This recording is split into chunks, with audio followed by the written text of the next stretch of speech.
Well, howdy and welcome back once again to the Withlacoochee River Railroad and the Withlacoochee River Report.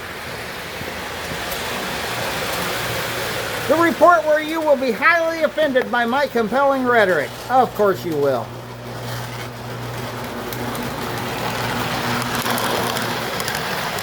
Here I am, just another day. I finally made it through that few days of work over the weekend.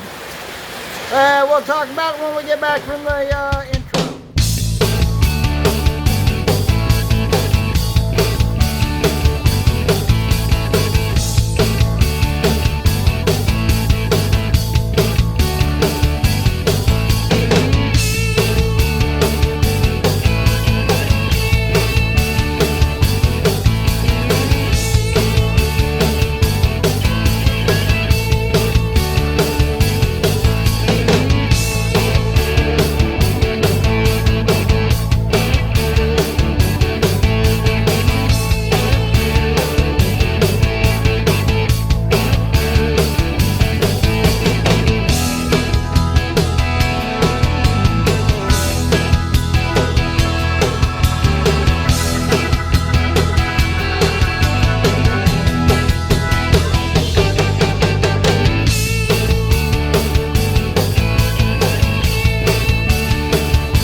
Well, golly gee, as it were. Yeah, I haven't done anything on the railroad. In fact, I'm running the same train I was running the other day. And, well, I tell you what, the work at putting together an Ollie's discount store, that's not an easy task, I'm telling you. They only work you for a few days getting the store fixtures in and stuff like that. And it drives you up a wall.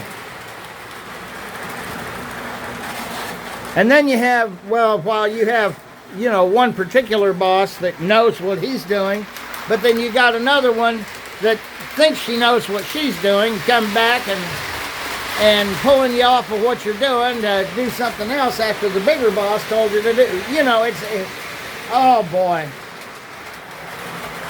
It was just a royal pain. Anyway, I took the day off today. I had to mow my yard anyway. My grass was getting pretty tall. And it did. It went through both of my batteries on the mower.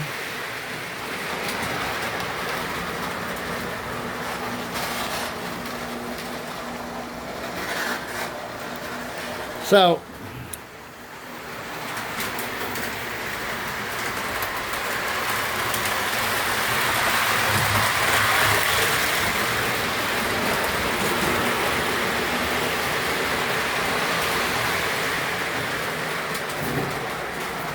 I do love running my F units. I know.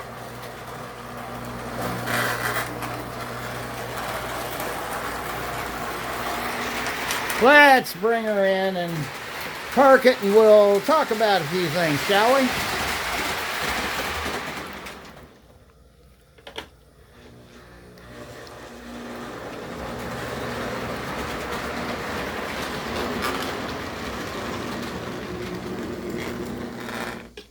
Okay, so yes, I have some F units.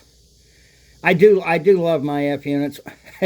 Dear old Dad, my dad bought, I think, one F7, and it was an old Athearn or Globe model back in the day. I was just a little kid. All I know was he had a big blue diesel. on his railroad, he usually played with steam engines. Dad was not, he was about as big a fan of any diesel road locomotives as John Allen, the late John Allen, was. So my late father was the same way. He didn't like diesels. He thought all the railroads should go back to steam. And yet, I look at the diesels, and as I was growing up, I kind of liked them, even though I was stuck with what Dad would get me, which was generally steam. And don't get me wrong, I love steam. I like steam engines every bit as much as Dad does, probably. Maybe even more so.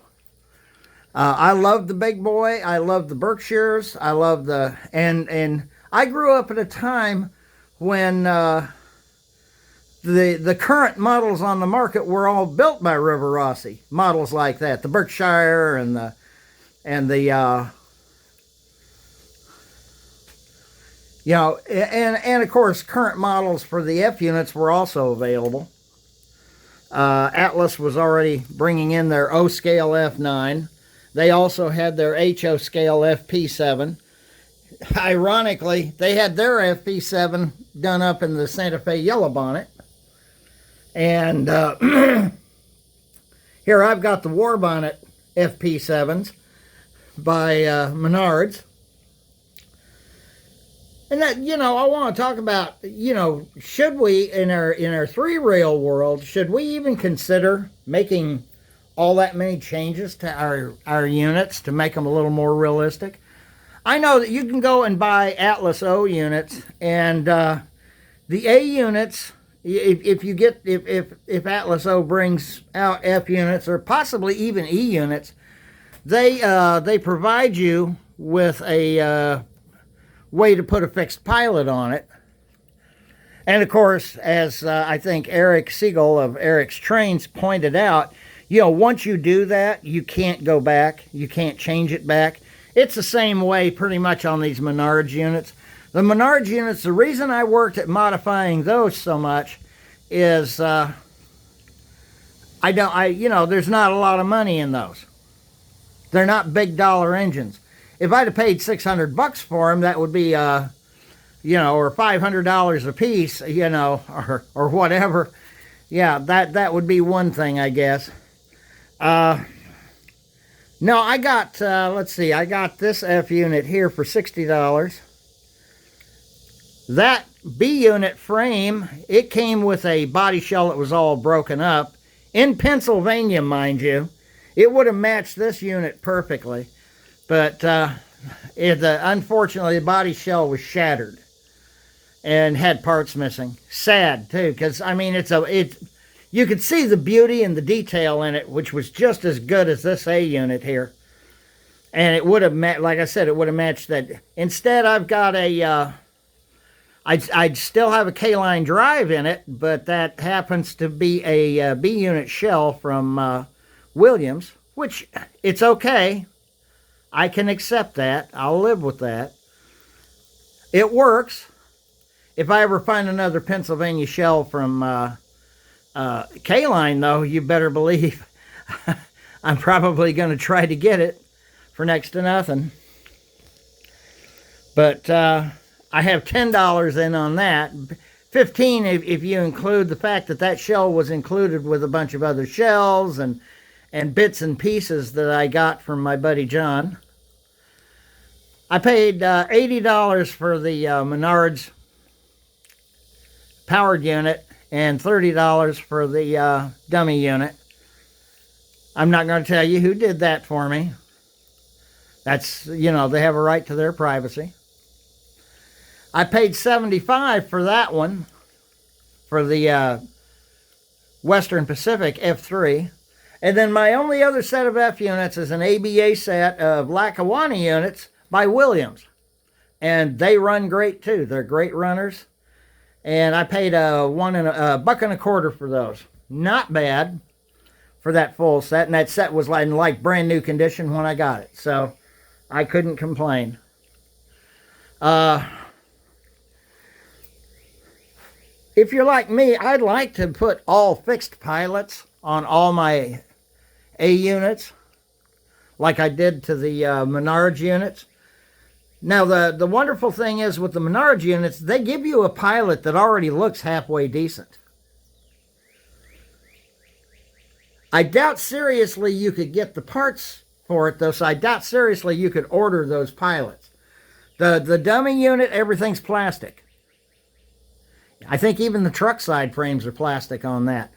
On the A unit, everything's die-cast. On the powered unit. So, I don't understand. I guess I understand their reasoning. They're trying to, meet a price point. Which, it makes sense. It makes sense.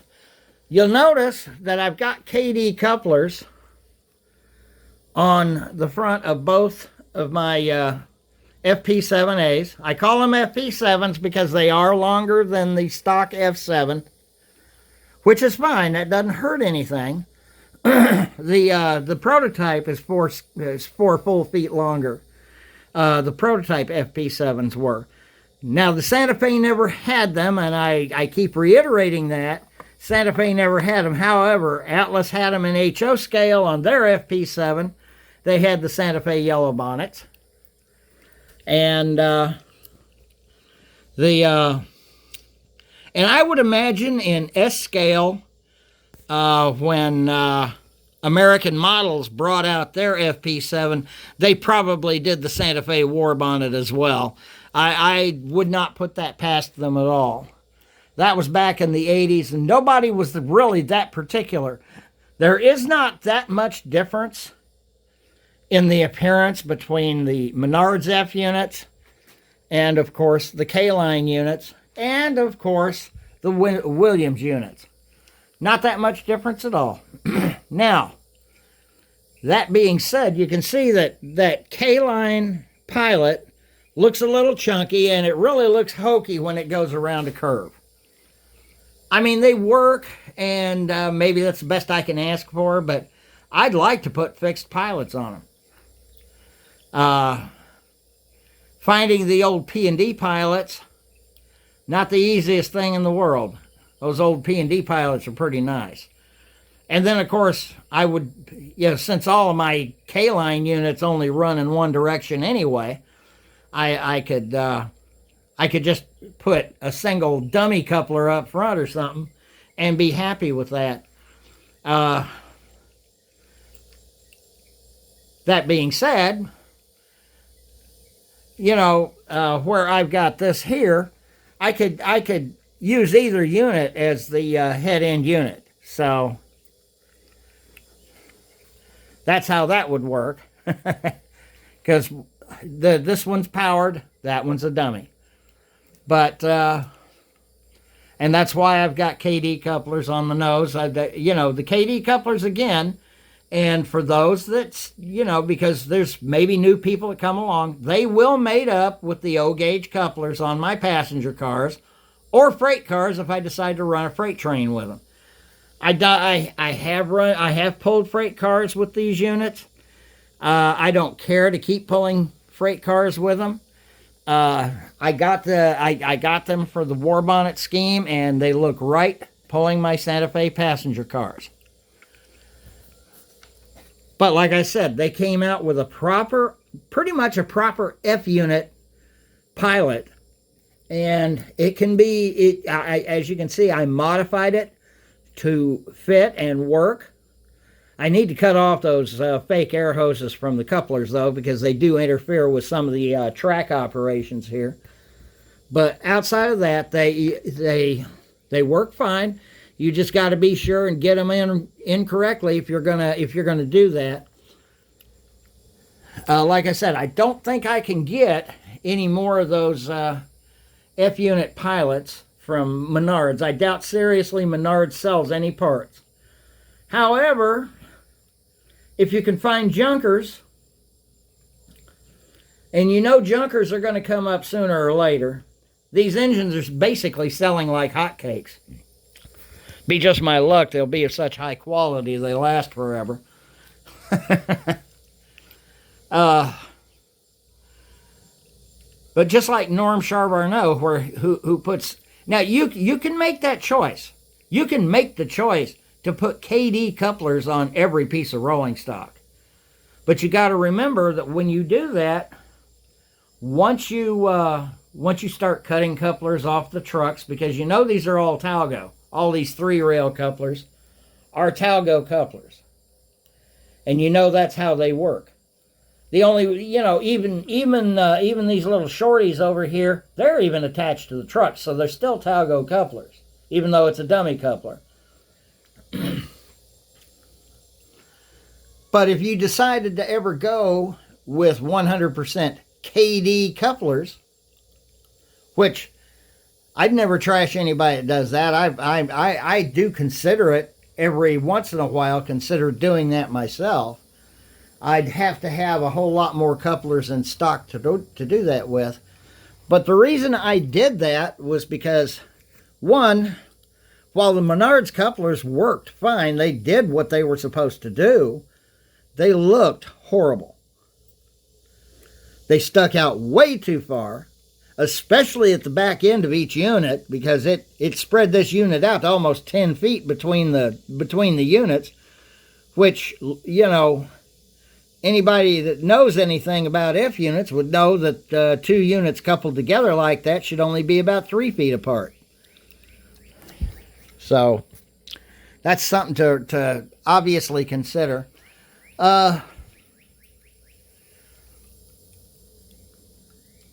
And of course, as you all know, lately I've been running my F units quite a bit more as I've run them. It's been hot out here.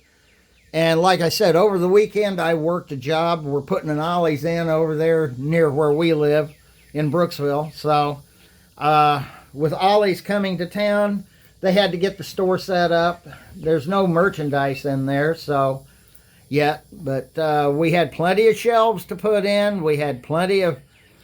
And most of Ollie's uses the shelves from the old store that was there. That's amazing. That being said, I mean, it's going to be nice to have them here. For those of you that are into model cars and maybe model airplanes and stuff, Ollie's does at certain times of the year carry stuff like that. And they carry it at a much deeper discount than what you will ever find at Hobby Lobby or definitely at any hobby shop. So, you may want to check them out. They get a lot of the kits in that, the last time I went into Hobby Lobby, I was so disgusted because, darn it, it was the same kits they had 6 months before. They seem to never get anything new in, which kind of makes you mad if you think about it. But for those that are wondering, especially if you live in Brooksville, but they're building Ollie's stores everywhere. Their motto is good stuff cheap. So yeah, they're definitely a discount house. Something to definitely think about. If you're going to, you've got to consider, though, if you're going to build a layout similar to Norm Charbonneau's layout in Detroit, you want a Pennsy-style layout, or even if you want to, however you do your scenery up and stuff, and whatever it is you decide to model as a primary prototype, and then maybe add another couple of other prototypes in, like he has. He's primarily Pennsylvania. But you know that he has some Norfolk and Western, Baltimore and Ohio, and even a little Chesapeake in Ohio. And he probably has other stuff in his collection. Because we're talking about a man whose layouts have been featured in now in Model Railroader, most recently, just in the June issue of Model Railroader, and also featured in O-Scale Trains magazine. You got to remember, O-Scale Trains was primarily a 2-rail magazine. And due to the scenic abilities of Norm's Trains, and if you want to see his layout, just look up Norm's Trains on YouTube. And you will, believe me, if you've never seen it before, you'll be amazed. You truly will be amazed. Anyway, that's what I wanted to bring up about the F units, and how much I would like to put on fixed pilots on the noses of those F units. I don't have to change the couplers on B units or anything of that nature. But I want to get, on my lead units, I would like solid couplers. I'd like solid pilots, much like what I now have on my Menards engines. As far as I'm concerned, my Menards engines have kind of turned into becoming my number ones, except like I said before, I got these mainly to have war bonnets to pull my passenger cars with, and they are basically passenger engines. The paint scheme is basically passenger engines. So I've got to change the numbers on them next to get them a little more prototypical.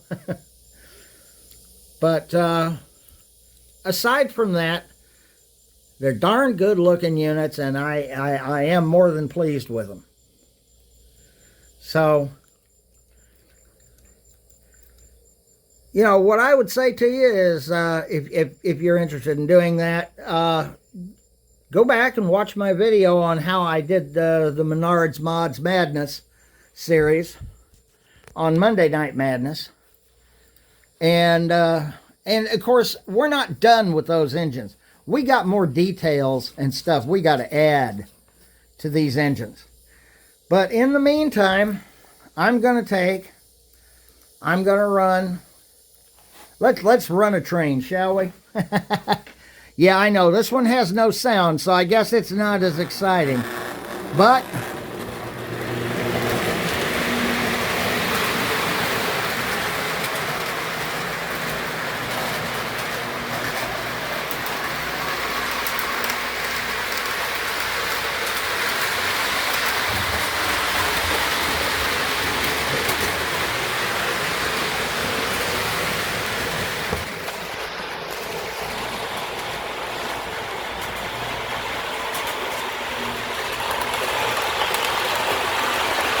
until next time, happy railroading.